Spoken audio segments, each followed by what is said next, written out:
सगळ्यांना जय आदिवासी. आवाज नाही आला. जय आदिवासी. जय आदिवासी.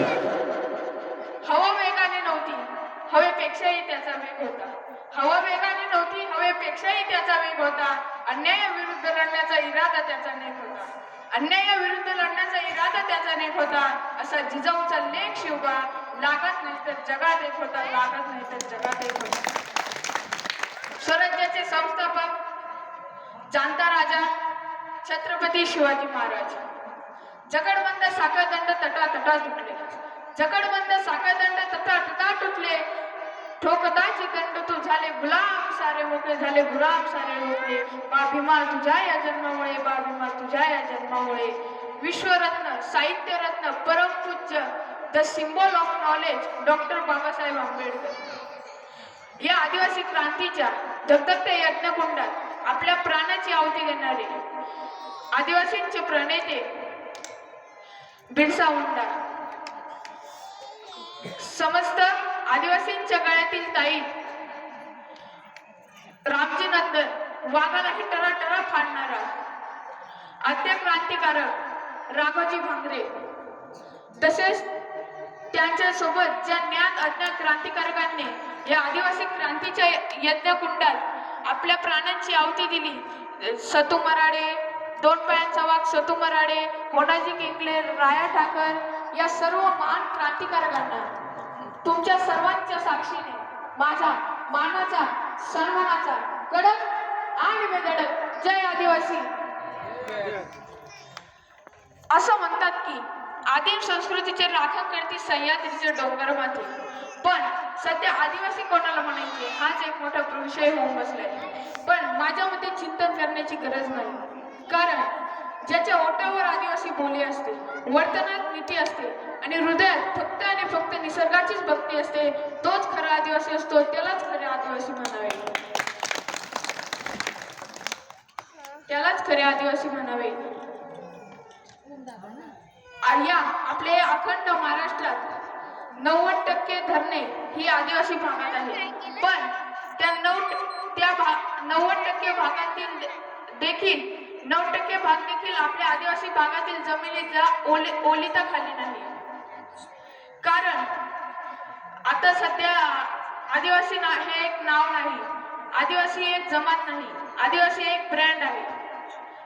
आणि जर आमच्याशी दुश्मनी केली, जर दोस्ती केली आमच्याशी तर जेवणार एका ताटात, जर दोस्ती केली आमच्याशी तर जेवणार एका ताटात, जर दुश्मनी केली आमच्याशी तर उचलून फेकणार कचऱ्याच्या गाठात, उचलून फेकणार कचऱ्याच्या गाठात.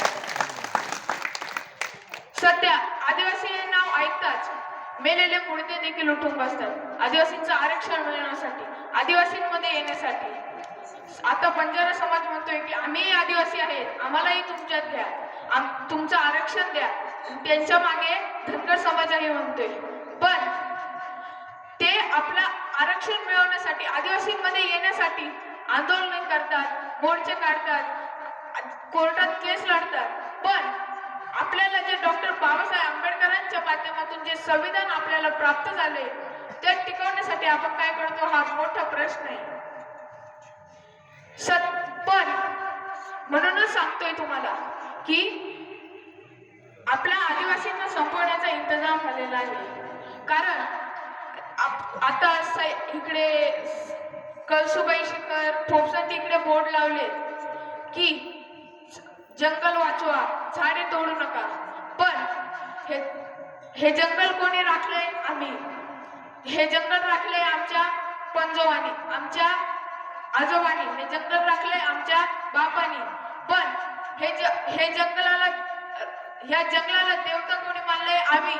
मग तुमचा काय अधिकार या ज्या जंगलाला बोर्ड लावण्याचा की झाडे वाचवा? शासनाच्या स्कीम तरी पहा, झाडे वाचवा, जंगल वाचवा, जंगलातील प्राणी वाचवा. पण शासनाने अशी स्कीम काढली आहे का आदिवासी वाचवा? म्हणूनच सांगतो की तुमच्या डोक्यातील हिंदुत्व बाजूला ठेवा, तुमच्या डोक्यातील हिंदुत्व बाजूला ठेवा, तुमच्या मनातील भित्रेपणा सोडून द्यावा. कारण इथे आदिवासींना संपवण्याचा इंतजाम झाला आहे. दादांनो बंडाची हत्यारे पुन्हा बाजून ठेवा, दादांनो बंडाची हत्यारे पुन्हा बाजून ठेवा. बोलण्यासारखे खूप आहे, पण आपल्याला खास करून पोवाडा ऐकायचा आहे. म्हणून मी शेवटी जाता जाता पप्पांच्या आवडलेल्या कवितेतील, पप्पांनी लिहिलेल्या कवितेतील काही आवडलेले वेळ सादर करतो.